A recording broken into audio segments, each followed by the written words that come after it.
They said no housekeeper had ever lasted in that mansion, not one. The towering wrought iron gates of the estate, perched in the wealthiest corner of Beverly Hills, were the kind of sight that made passers-by stop and stare. Every paving stone along the driveway gleamed as though no human foot had ever touched it. Rows of stately palm trees lined the path, their lush fronds swaying gently, offering a regal greeting reserved only for the most distinguished guests. Beyond them stood the pristine white structure, grand, imposing, and cold. It was like a fortress for the elite, perfect to the point of seeming unreal. But inside those walls was a battlefield. At the heart of it was the young mistress of the house, Madeline Bradford. Madeline was only 32, nearly 3 decades younger than her billionaire husband. People gossiped endlessly, calling her a trophy wife, married for beauty, a glittering ornament to show off. Yet even her harshest critics couldn't deny one thing. She was stunning. Tall and slender, with golden hair flawlessly styled, Madeline's icy blue eyes radiated authority and danger. She didn't simply walk, she glided on expensive heels. Even a morning stroll in the garden meant silk gowns from top Italian fashion houses. A cloud of luxury perfume lingered wherever she went, as if to remind everyone of her absolute, untouchable presence. But her beauty came with a frightening streak of cruelty. Her words were razor-sharp, able to cut deep and leave wounds that never healed. Madeline was infamous for striking housekeepers without warning. A slap, a shove, or a disdainful flick of the hand could come at any moment without reason. The most terrifying part wasn't the blows. It was the venom of her racism. Every maid in the household was a poor black woman, and every one of them had endured her insults about their heritage and skin color. She called them low-class, uncivilized, uneducated, her gaze dripping with contempt if anyone dared stand too close. In the mere 6 months since becoming James Bradford's new wife, 9 black housekeepers had fled the mansion. Some left in the dead of night, tears streaking their faces, vowing never to return, even if it meant starving. Others slipped away before dawn, too afraid to glance back. One had even climbed over the back fence barefoot, stumbling through the dark until her feet bled, too desperate to risk stopping for her only pair of shoes. She ran as if looking back once would seal her in a nightmare forever. These women had all endured life's hardships before, but the humiliation and deep-seated prejudice from Madeline broke them. They surrendered, fleeing the hell that disguised itself as heaven. Neighbors began whispering about the Bradford mansion curse, that no black maid could last a month there. Some even warned young women not to take the job at all, for fear of wounds no amount of time could heal. Madeline herself dismissed the rumors entirely. To her, it was simply a matter of hiring and firing. Maids were nothing more than disposable tools, no different from her jewelry, replaceable at will. Every morning she awoke in her luxurious bed, surrounded by perfection. Yet behind those icy blue eyes lay nothing but an unsettling emptiness. Even billionaire James Bradford, the most powerful man in Beverly Hills, stayed silent about his young wife's cruelty. He buried himself in work, keeping his distance from family affairs. As long as the house remained immaculate and his public image untarnished, Madeline's revolving door of housekeepers didn't concern him. But the so-called curse was about to face its first true challenge.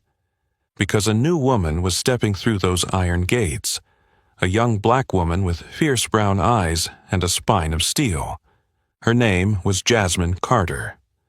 Unlike the others, Jasmine hadn't come to hide or to give up. She had come to fight, to endure, no matter the cost in patience or pain. And her arrival would change the Bradford estate forever.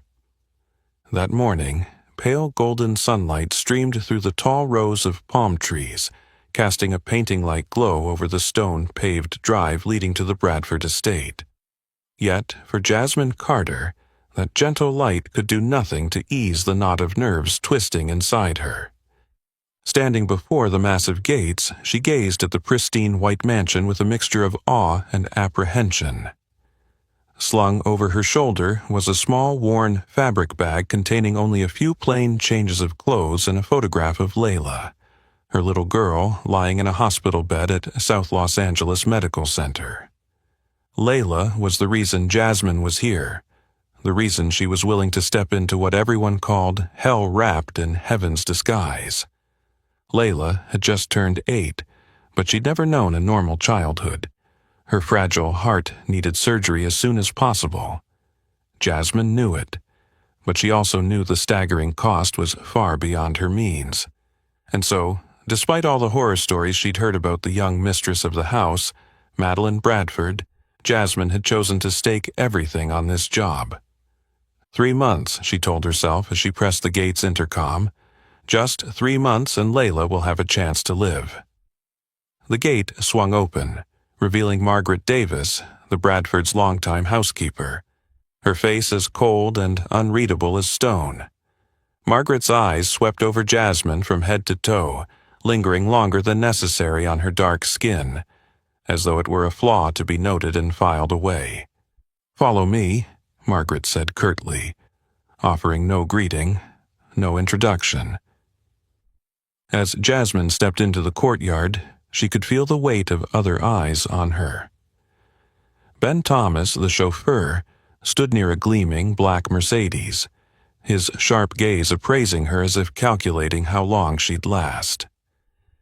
In the kitchen window, Nancy Owens, the famously strict head cook, watched with arms crossed, her expression detached, as though Jasmine were nothing more than a passing stranger.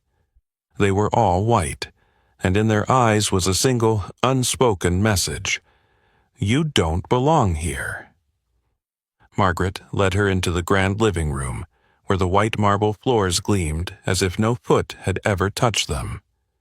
Before leaving, she tossed out a short command: "Clean the floor.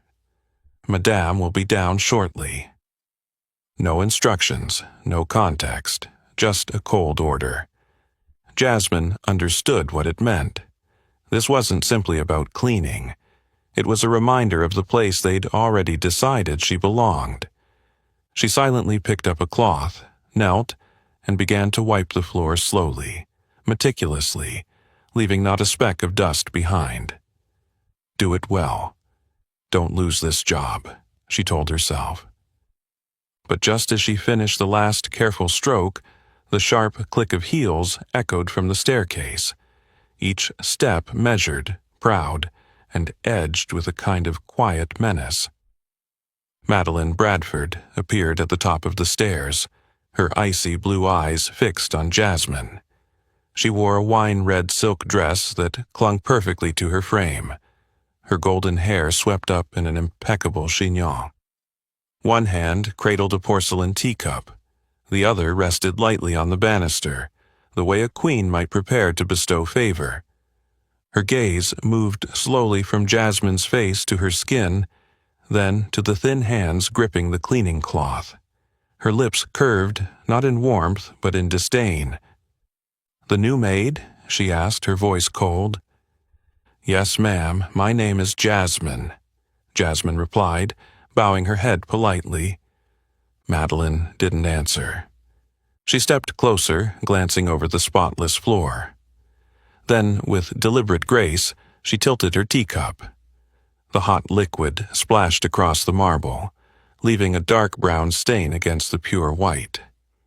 Jasmine recoiled in surprise, looking up at Madeline, who only gave a cool smile and shook her head as if Jasmine had committed some unforgivable error. "This floor," Madeline said softly, each word like a blade, "was perfectly clean before you stepped into this house. I'll never understand why they keep sending me lazy, clumsy people like you." Around them, other staff paused their work, curiosity pulling their eyes toward the scene. Madeline knew it. That was the point. humiliating Jasmine in front of everyone. "Clean it, now," she ordered, her tone almost satisfied as Jasmine dropped to her knees again, scrubbing while whispers of mockery floated in the air. Jasmine's face burned with humiliation, but she didn't cry, didn't protest. In her mind, there was only Layla, waiting, hoping her mother would come back with a chance to survive. 3 months, she whispered again, her voice a vow. I will not lose this job. It was in that quiet resolve that Jasmine unknowingly took the first step into a battle, one that would pit her against the most powerful woman in this storm-laden mansion. 3 months. Just 3 more months. Jasmine repeated the words in her mind each morning, like a quiet prayer, as the dawn light seeped through the heavy curtains. Her small room, tucked far from the Bradford mansion's main wing, had once been an old storage space, now dressed up with the genteel title of the Maid's Quarters. The once white walls were yellowed, the narrow bed creaked in the corner. But Jasmine never complained. She hadn't come here for comfort. She had come to survive, for both herself and her daughter. After that first incident with Madeline Bradford, Jasmine knew she had to stay on high alert. To Madeline, Jasmine wasn't just a maid, she was a game, a target to test endurance and pride. The first test came the very next morning. As soon as Jasmine stepped into the kitchen, Margaret glanced at her coolly, then jerked her chin toward a polished silver tray. "Madam wants lemon water every morning," she said flatly. "Exactly 3 slices of fresh lemon, water at room temperature. Never cold, never warm, and not a single seed in the glass." Jasmine nodded quietly, selecting the freshest lemons from the ornate silver bowl on the counter. She squeezed the juice into a glass, carefully fishing out each tiny seed with a silver spoon. Her hands were thin but steady, her eyes focused. When she set the perfect glass of lemon water on the tray, Nancy, the cook, gave her a brief, surprised look, as though she hadn't expected Jasmine to succeed in such a deceptively simple task. But when Jasmine brought the drink to Madeline's bedroom, the young mistress didn't even glance at her. Madeline lifted the glass, took a small sip, and immediately frowned, as if she'd tasted something vile. "Too cold," she said sweetly, her tone edged with malice. "Didn't I make myself clear, or is your memory just as poor as your work?" Jasmine felt heat rise in her cheeks but quickly bowed her head. "I'm very sorry, ma'am. I'll remake it right away." She never got the chance. In an instant, Madeline's hand flicked, sending the glass crashing to the floor. Shards of glass scattered, and cold lemon water splashed over Jasmine's feet, stinging against her skin. "Clean it up," Madeline ordered, her voice ringing through the room. "I don't want to step on your carelessness." Jasmine knelt, the glass slivers biting into her fingers as she gathered them. She didn't cry, didn't complain, just cleaned until every drop was gone. Inside her mind, she saw only Layla's frail smile, her pale face in that hospital bed. That vision was the only thing that kept Jasmine steady. Madeline watched her, the corners of her mouth curling in a strange satisfaction. Jasmine's quiet endurance seemed to fuel her, inspiring even crueler tests. In the days that followed, Jasmine woke before sunrise, scrubbing every corner of the mansion so that not a speck of dust could be found. Yet, no matter how perfect her work, Madeline always found a reason to humiliate her in front of the staff. One afternoon, as Jasmine polished a priceless crystal statue in the living room, Madeline paused beside her. "Are you sure your hands are clean enough to touch that?" she said loudly, making sure everyone could hear. "I've heard people like you aren't very clean. I hope you're not soiling my valuables." Soft snickers rippled among the nearby staff, their curious eyes stabbing at Jasmine's pride. She kept her head down, swallowing the hurt, continuing to polish as if she hadn't heard. Madeline stepped closer, lowering her voice so only Jasmine could hear. "I won't stop until you take the hint and leave this house." The words were sharp and icy, but Jasmine looked up just once, her gaze filled with quiet resolve and a shadow of sorrow. "I'll do my best, ma'am," she replied calmly, so unexpectedly steady that Madeline froze for a moment. "Good," Madeline said, regaining her composure, "because I've only just begun." As Madeline's proud figure disappeared down the wide hallway, Jasmine drew a deep breath, steeling herself. Every day she stayed, every insult she endured, brought her one day closer to saving Layla, the daughter she loved more than life itself. Madeline had warned that she'd only just begun, and her words quickly proved true. Tension inside the Bradford mansion escalated until Jasmine could no longer sense the passing of days. On Thursday morning, she woke as usual before dawn, the faint light barely enough to guide her as she gathered what she needed for another day's work. But something was different. The wardrobe door, always shut tight, now stood slightly ajar. A chill prickled her skin as she approached and pulled it fully open. Empty. The dark blue maid's uniform she always hung neatly the night before was gone. In its place, dangling from the wooden hanger, was a sheer white silk nightgown, so translucent it seemed ready to dissolve in her hands. For a long moment, Jasmine stood frozen, her heartbeat thudding in her ears. The message behind it was unmistakable. "You're nothing more than a cheap plaything in this house." Drawing a deep breath, she closed her eyes and steadied herself. She couldn't let Madeline see her break. She wouldn't hand her that victory. Calmly, she turned to the bed and pulled out a faded t-shirt and worn jeans, the clothes she'd worn before taking this job. When she stepped into the mansion's main dining room to begin breakfast preparations, curious eyes from the other staff locked on her. Margaret, the strict housekeeper, showed open surprise tinged with disdain. Nancy and Ben muttered to each other, sneaking glances laced with quiet mockery. But nothing compared to the moment Madeline entered. She swept in wearing a flawless emerald gown, her gaze snapping instantly to Jasmine's outfit. In seconds, her expression shifted. "What is this?" she demanded, her cold tone a blend of irritation and smugness. She moved closer, as if inspecting damaged goods. "I'm sorry, ma'am," Jasmine replied before Madeline's temper could ignite. "My uniform went missing, so I had to wear my own clothes today."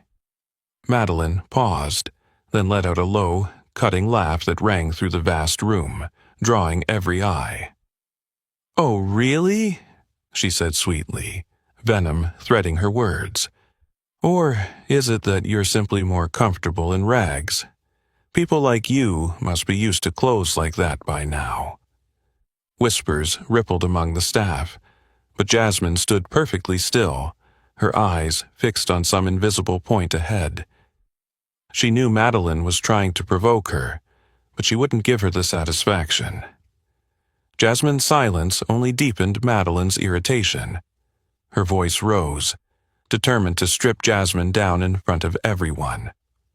"Look at her," Madeline said, gesturing toward Jasmine. "This is exactly why I have to replace the help so often. I don't know where they find people like this. Dirty, uneducated, bringing nothing to my home except filth." She stepped closer still, her voice dropping low, sharpened to a blade.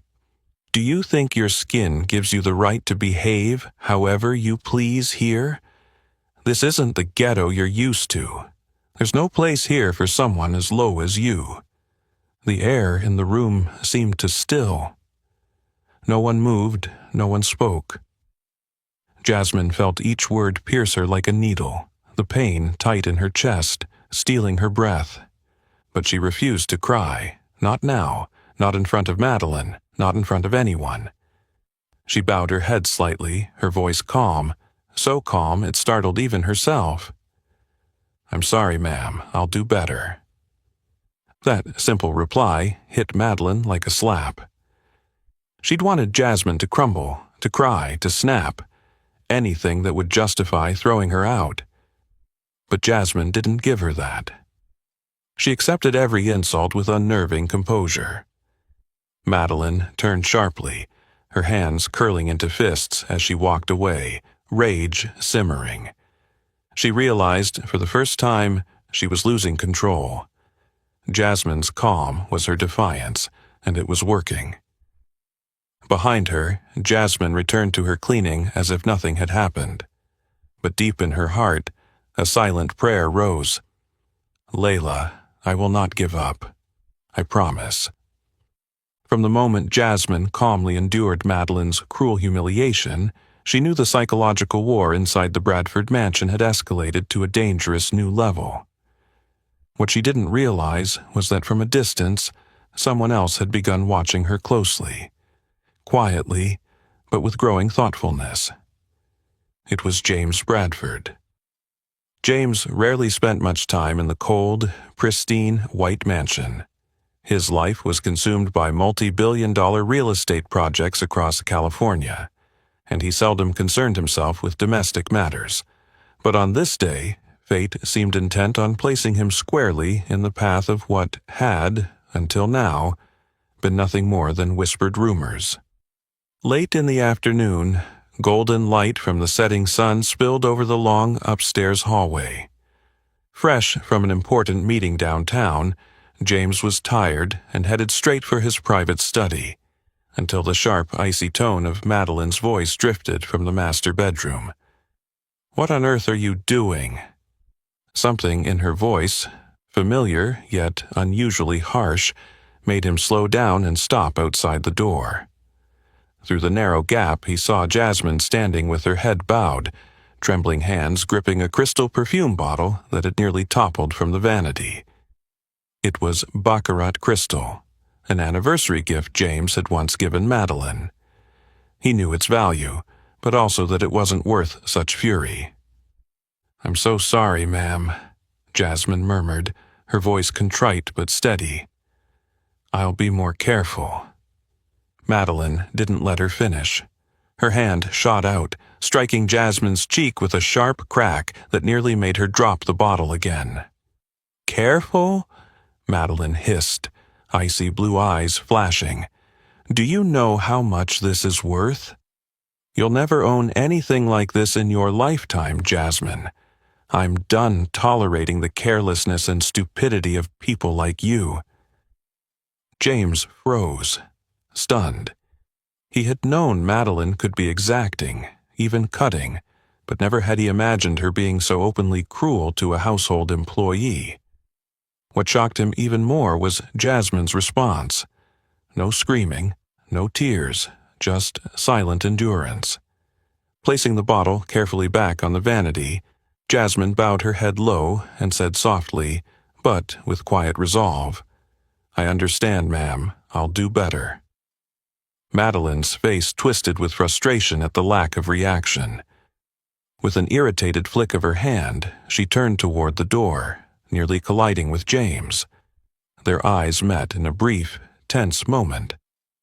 Madeline quickly recovered her usual, cool facade, but James felt something new. Discomfort at the look in his wife's eyes. "What happened?" he asked, voice calm but weighted. "Nothing," Madeline replied too quickly, her tone edged and defensive. "Just the maid's carelessness." James glanced past her at Jasmine, who was leaving the room with her head down, hands still trembling, but eyes burning with quiet determination. A strange feeling stirred inside him, not quite anger, but a sharp curiosity mixed with unease. "I think she understands her mistake," he said slowly, deliberately. "You don't have to be so harsh, Madeline." For the first time in their marriage, Madeline looked genuinely surprised by his pushback. "You don't understand, James," she countered coolly. People like her only work well if you keep them under strict discipline, otherwise they get lazy and sloppy. People like her? James repeated, his voice tightening, his eyes narrowing with a sudden probing sharpness. Madeline instantly realized her misstep. I mean, the staff, she amended quickly. They need tighter management.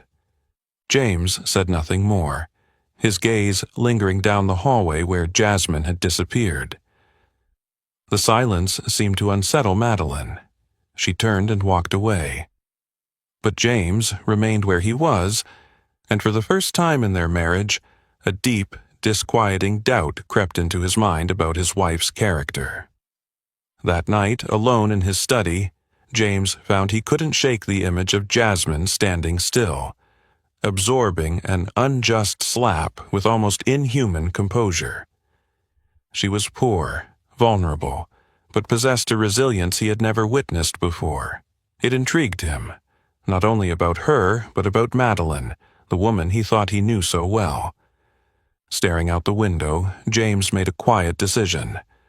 Starting tomorrow, he would keep a closer eye on Jasmine.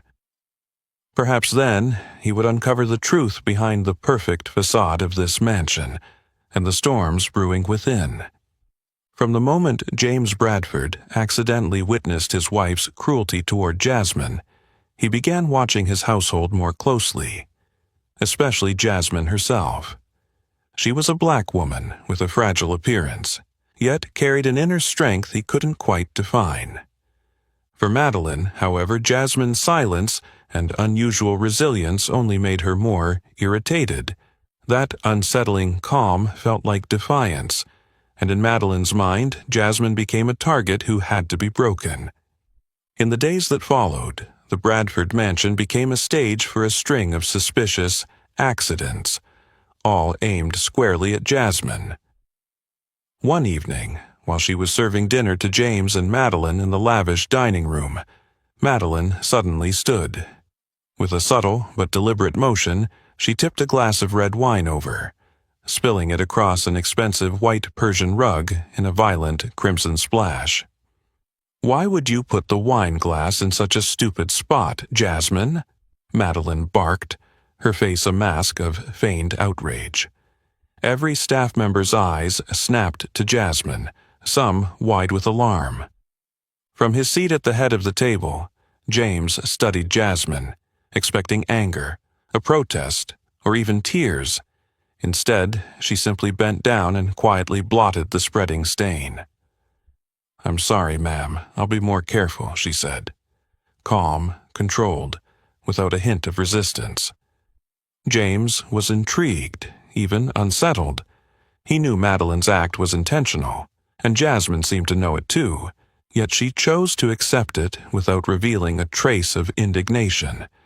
What force, he wondered, allowed her to endure like this? But Madeline wasn't finished. Days later, as Jasmine carefully cleaned the living room, Madeline entered carrying a rare antique vase. She caressed it for a moment before letting it slip from her hands. The priceless heirloom shattered into 100 glittering shards on the marble floor. The crash echoed through the hall, drawing staff to the scene. Madeline turned on Jasmine, her fury staged to perfection. "You're so clumsy, Jasmine. Do you have any idea what that vase was worth? I can't understand why they still keep you here. You're a disgrace to this house." The others froze, casting glances that mixed pity with curiosity. Everyone knew Madeline had done it on purpose, but no one dared to defend Jasmine. The silence was thick enough to hear Madeline's quick, angry breaths. James, standing just inside his study door, saw it all.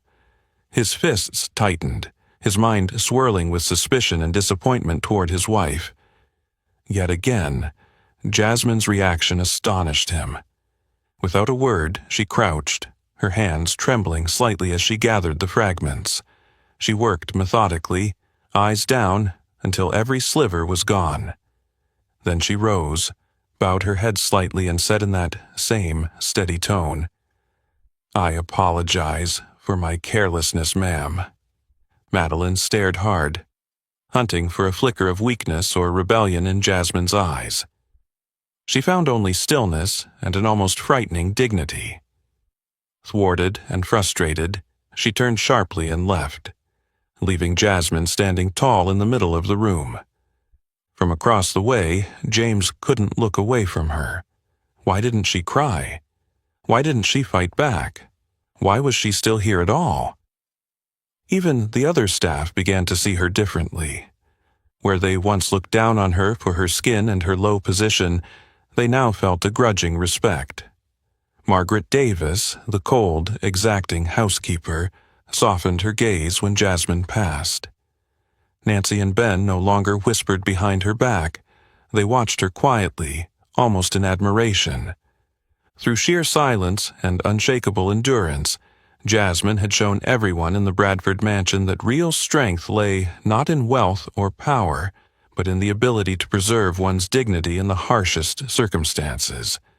And that strength was beginning to change how everyone saw her, most of all James Bradford, the most powerful man in the house.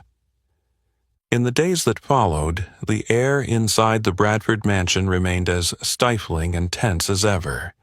Yet something seemed to be shifting, quietly, underneath. Jasmine didn't realize that her patience and composure had left a small but unmistakable crack in the flawless facade Madeline had worked so hard to maintain. That afternoon, the sky turned gloomy and gray, heavy clouds rolling over Beverly Hills like a bad omen. Jasmine was cleaning the second-floor corridor, a place she rarely went. As she passed the master bedroom, she heard something strange, a faint, strangled sob, soft but laden with pain. She stopped, uneasy. She had never heard a sound like that in this house, least of all from Madeline, who always wore an armor of cold, intimidating poise. Then came a clearer sound, a tiny, broken cry. Jasmine gently nudged the already ajar door a little wider. Madeline sat there on a velvet chair by the window, her usually elaborate blonde hair now loose and disheveled over her shoulders. Her hands trembled as they covered her face. Her shoulders shook with restrained sobs. It was the most fragile, vulnerable version of Madeline Jasmine had ever seen. When Madeline noticed Jasmine, she hurriedly wiped her tears, trying and failing to reassemble her icy mask. She turned away, her voice forced into firmness but threaded with hurt. "Who let you in here?" "I'm sorry, ma'am," Jasmine answered softly. "I was cleaning the hall and happened to hear, 'Are you all right?'" Madeline was silent for a long moment, as if she meant to order Jasmine out immediately. But then her shoulders dropped, like someone too tired to keep wearing a mask. "You wouldn't understand, Jasmine," she whispered, her voice quivering with bitterness. "You could never understand what it feels like to be looked down on by everyone around you." Jasmine froze. It was the first time Madeline had ever spoken to her with true weakness and honesty. Jasmine stepped inside slowly, set her cleaning cloth aside, and kept a respectful distance, close enough to show she cared. "Ma'am, sometimes I do understand." Madeline lifted her eyes, startled, as if she couldn't believe what she'd just heard. "James's family. They've never accepted me," Madeline went on, her tone edged with an indescribable sourness. "They see me as a poor girl who married for money, someone obsessed with beauty and showing off. James's friends, too. To them, I'm just an expensive decoration, nothing more." She let out a small laugh, but it carried a deep, bruised ache. "I used to think that if I acted strong, cold, strict with others, they'd have to respect me. But the more I did it, the lonelier and emptier I felt." Jasmine listened quietly, and a strange feeling rose in her, something like empathy for the woman who had caused her so much pain. Her voice was low, tinged with sorrow. "I know what that feels like, ma'am. Madeline looked at her, suspicious at first, but the malice in her eyes was gone. Only a sincere curiosity remained. How could you possibly understand? Jasmine drew a slow breath, speaking clearly, steadily. I have a daughter. Her name is Layla. She's 8, and she's been fighting a congenital heart condition since she was little. I have nothing, not even enough to pay for her treatment. I've begged doctors to save her even when I couldn't afford the hospital bills. Her voice tightened, but she kept her calm. Every day here, every time I endure the cruelty and humiliation, I tell myself I'm doing it for my child. Because if I can keep this job one more day, then Layla gets one more chance to live. Silence fell over the room. Madeline looked at Jasmine as if, for the first time, she truly saw her. Not as a poor maid, not as a black woman to be scorned, but as a mother, fierce and selfless. I didn't know, Madeline said at last, her voice shaking with remorse. I always thought you were... Jasmine gently shook her head, sparing her the rest. I understand, ma'am. Everyone carries their own prejudices, but sometimes life forces us to change our minds. I've been used to that for a long time. Madeline went quiet again, staring out the wide window where the black clouds were thinning, letting through the last pale light of day.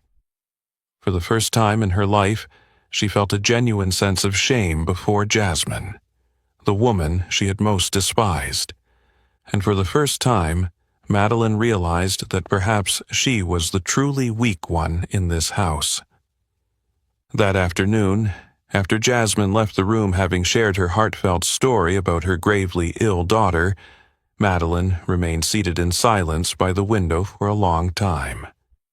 For the first time in her life, she felt a strange mix of shame and genuine compassion, emotions she had never allowed herself to feel before. That night, Madeline lay awake, unable to sleep. The image of Jasmine's sorrowful eyes and her trembling voice as she spoke about Layla kept replaying in her mind, filling her with a deep, gnawing guilt.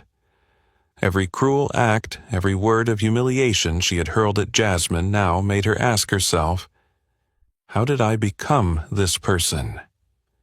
She thought back to her first steps into James Bradford's world of privilege, then a poor girl from a small town, always plagued by the feeling that she didn't belong. The venomous words from her husband's family and friends had etched themselves into her memory over the years.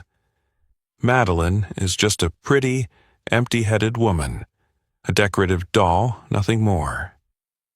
Those words had driven her to build the cold, cutting facade that shielded her vulnerabilities.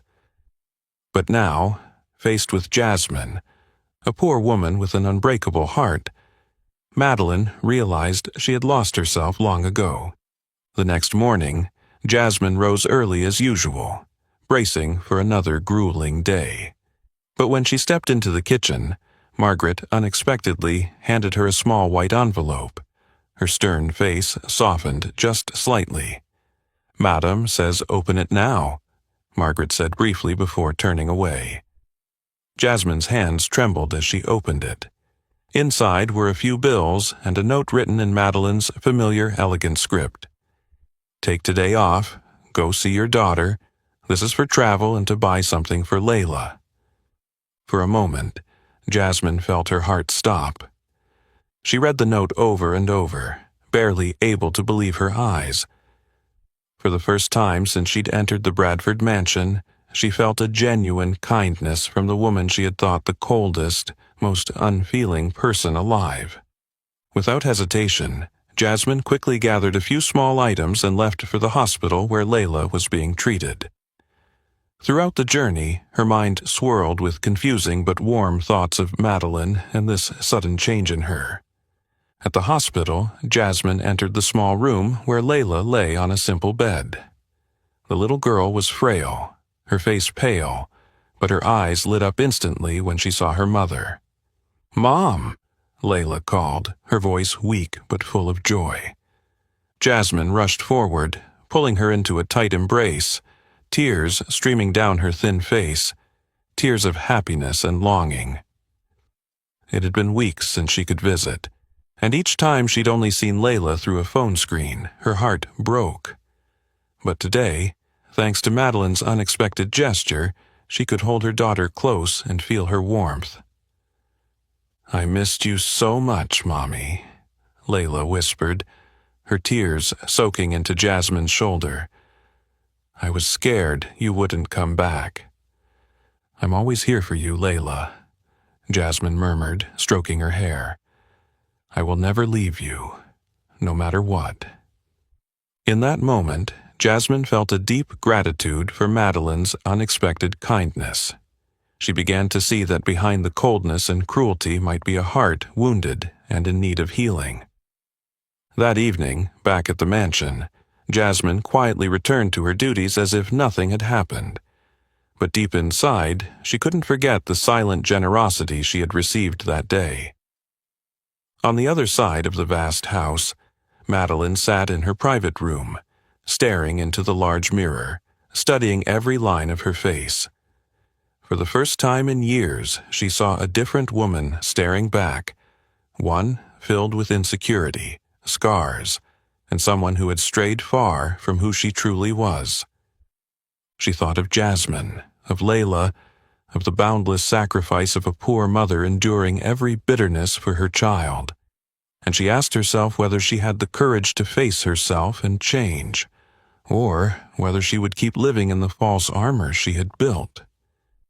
Madeline stood, walked to the window, and gazed out over the sprawling garden fading into the night.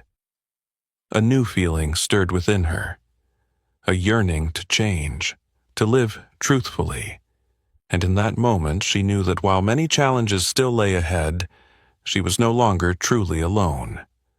Because for the first time, she understood that genuine compassion was the one true force capable of healing even the deepest wounds. In the days following her visit to Layla at the hospital, Jasmine began to notice a strange but undeniable change in Madeline. The sharp glares and cutting words that once felt like blades were gone, replaced by softer looks and small considerate gestures she had never seen from the powerful woman before. One morning, as Jasmine was carefully dusting the priceless ornaments in the living room, Madeline appeared behind her with an unusually thoughtful expression, her blue eyes distant, as if weighing something carefully. "Jasmine," she said, her tone calm, so different from the icy edge of the past. "Yes, ma'am," Jasmine replied cautiously, turning toward her. Madeline hesitated, something rare for a woman so used to being decisive. At last, her voice softened, carrying a sincerity Jasmine had never heard before. "Tomorrow night, I'm attending an important charity gala at the Beverly Wilshire Hotel. I want you to come with me." Jasmine froze. She could hardly believe her ears. Never had she imagined Madeline Bradford, the very woman who had made her life so painful, would extend such an invitation. Stammering, she said, "Ma'am, I'm just a maid. I don't think I belong in a place like that." Madeline held her gaze, her voice steady and serious. "Jasmine, you belong there. In fact, you're the one who needs this event more than anyone." With that, she turned and left, leaving Jasmine standing in quiet bewilderment, but also with a strange warmth in her chest. For the first time in her life of hardship and sacrifice, Jasmine felt true respect from someone she'd never thought capable of it. The next evening, Jasmine wore a simple yet elegant gown Madeline had quietly arranged for her. Standing before the mirror, she barely recognized herself, a woman of dignity and strength, no longer the powerless, impoverished girl she once was. When she came downstairs, Madeline was already waiting in a regal emerald evening gown. Her eyes flicked over Jasmine with barely concealed satisfaction. "You look beautiful, Jasmine. Let's go." The charity gala was held in the grand ballroom of the Beverly Wilshire, glowing with crystal chandeliers and filled with soft music and polite conversation. Jasmine's steps faltered slightly in the presence of so many wealthy, influential guests, but Madeline's confident presence beside her steadied her. Madeline led her to a circle of prominent guests, major donors, renowned doctors, and leading philanthropists in Los Angeles. What stunned Jasmine most was how Madeline introduced her. "Ladies and gentlemen, this is Jasmine Carter, the strongest woman I've ever met. She's an extraordinary mother doing everything she can to save her little girl's life." Every eye turned toward Jasmine, filled with warmth and respect. A distinguished older woman with silver hair approached, smiling kindly. "Hello, Jasmine. I'm Dr. Helen Foster, representing the Loving Hearts Foundation. Your story touches me deeply. How can we help you and your daughter?" Jasmine hesitated, her heart pounding. From behind, Madeline's gentle, encouraging gaze urged her on. Finally, Jasmine spoke with quiet honesty. "My daughter, Layla, has a severe congenital heart condition. I just want her to have the surgery she needs so she can live like other children, but I can't afford the cost." Dr. Foster's expression softened into resolute compassion. "I understand. Our foundation can cover all the expenses. Hospital bills, medication, the surgery, and post-operative care. Everything." Tears welled in Jasmine's eyes. She stood frozen, unable to speak. A gentle hand rested on her shoulder. It was Madeline. Jasmine turned toward the woman she had once feared and hated, now filled only with silent gratitude. Madeline's voice was warm and unguarded. "I've done many wrong things, Jasmine, but I hope this can help me make amends." "Ma'am," Jasmine replied, her voice trembling, "you've given me the most precious gift I could ever hope for. I don't know how to thank you enough." Madeline shook her head and offered the most genuine smile Jasmine had ever seen. "No, Jasmine, it's I who should thank you. Because of you, I finally see how wrong I've been all these years." And in that moment, beneath the gentle light of the grand ballroom, the two women, once worlds apart, stood side by side, united by compassion, understanding, and a shared hope for a new future.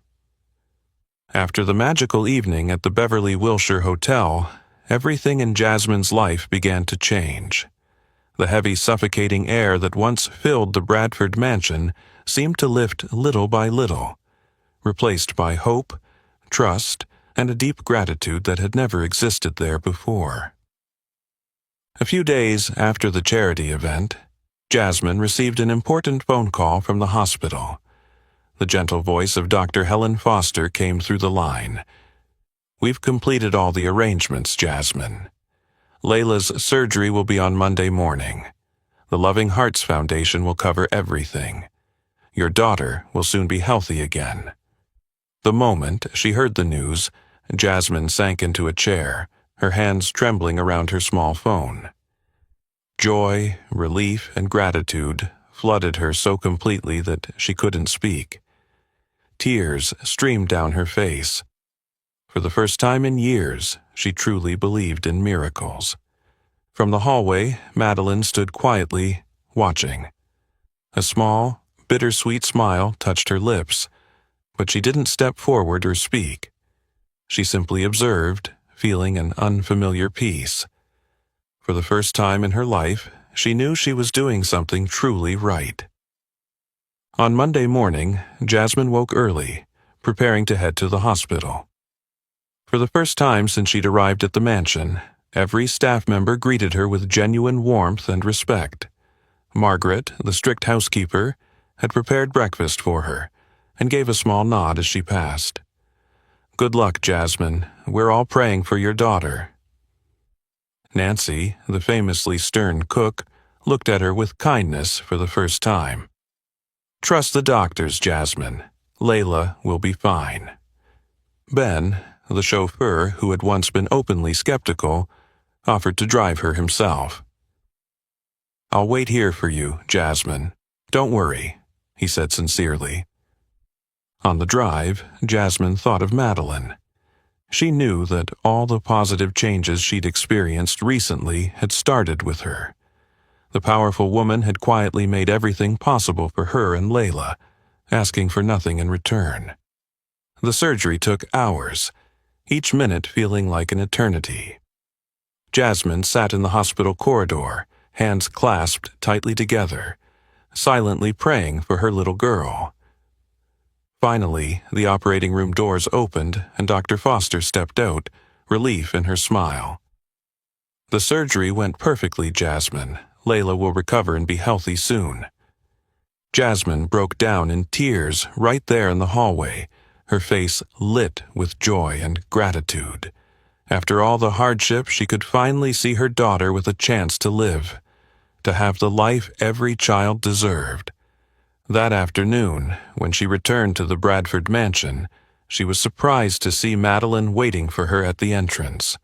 The young mistress, once so cold and harsh, now looked at her with genuine warmth. "Layla's all right?" Madeline asked softly, her tone free of pretense. "Yes, ma'am. The surgery was a success. I don't know how to thank you enough, Mrs. Bradford." Madeline shook her head, her gaze steady and full of understanding. "Jasmine, I don't need your thanks. I should be thanking you. You've helped me realize so many things I was wrong about in my life."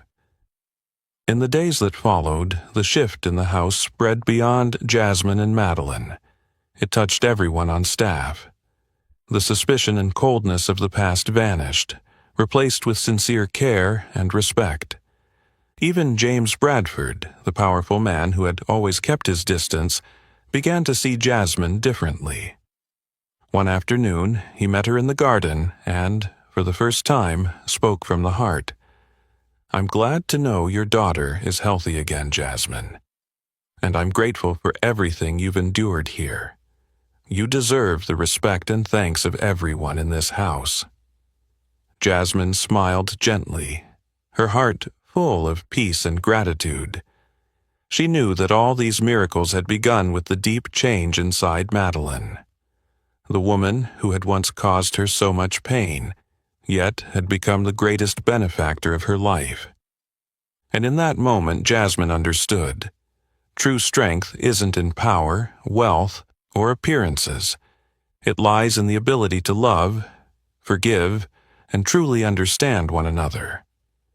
These were lessons that she and Madeline had both suffered greatly to learn.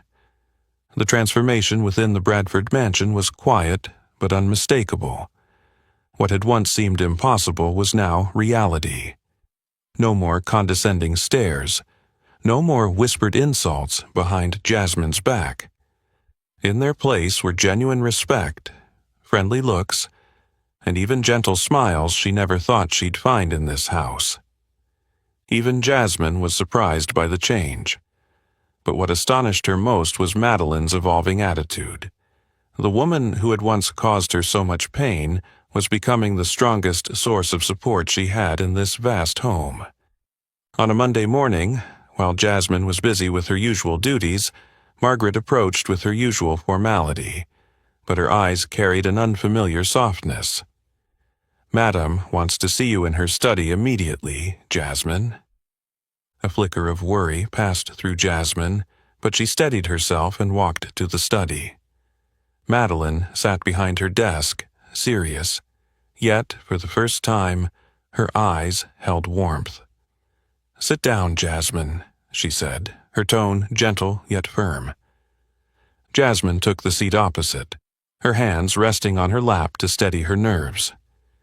She didn't know what Madeline intended to say, but deep down, she sensed this meeting would mark a turning point in her life.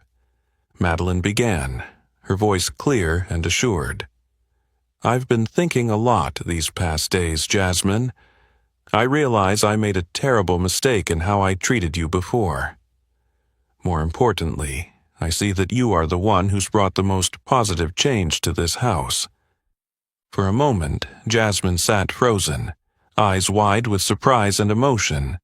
"Starting today, Madeline continued, her tone deepening with sincerity. I want you to manage the entire household staff. You'll take over Margaret's responsibilities in overseeing daily operations. This isn't just a promotion. It's the respect you truly deserve. Jasmine felt her heart stop for an instant. She had never imagined reaching such a position, especially in the very house where she had once endured so much humiliation. Ma'am, she stammered, her voice trembling with emotion. You've earned it, Jasmine, Madeline said with a soft smile and an encouraging gaze. You've shown that real strength lies in persistence and kindness. I trust you. At that moment, the door opened and James Bradford entered. His face was serious but carried a rare trace of emotion. For the first time since Jasmine began working here, he spoke with genuine clarity. I agree completely with Madeline, Jasmine. I want you to know how grateful I am for everything you've done for this family. You've helped us restore true peace to our home. James stepped closer, gently placing a hand on her shoulder, a gesture of profound gratitude and respect. Thank you so much, Jasmine. You are truly a priceless gift we've been fortunate to have. Tears slid down Jasmine's cheeks. Bowing her head, she said softly, I'm the one who should thank you both for letting me stay, for saving my daughter. I can't express how deeply grateful I am. Madeline nodded gently, her eyes warmer than ever. We only did what was right, Jasmine, and now I have one more surprise for you. She took out a small key and placed it in Jasmine's hand with a tender smile. From now on, you'll move into the manager's apartment here on the estate. It has everything you need. You'll be far more comfortable. Jasmine stared at the little key in her palm, too moved for words. Just months ago, she had been despised and humiliated in this house. Now, she was receiving true respect, a position of leadership, and a fully equipped home where her daughter could soon live with her. That very afternoon, she moved her few belongings into the apartment. It was spacious and airy, with simple yet tasteful furnishings Madeline had quietly arranged. From the window, Jasmine could see the mansion's peaceful gardens in full view. Standing there, she felt the profound shift in her life. She had not only gained a better job and a more comfortable home, she had regained her sense of worth, something she thought had been lost forever. In that moment, Jasmine silently thanked Madeline and James Bradford, and even the painful trials she had endured, because she now understood. Sometimes the greatest gifts in life come from the most unlikely places,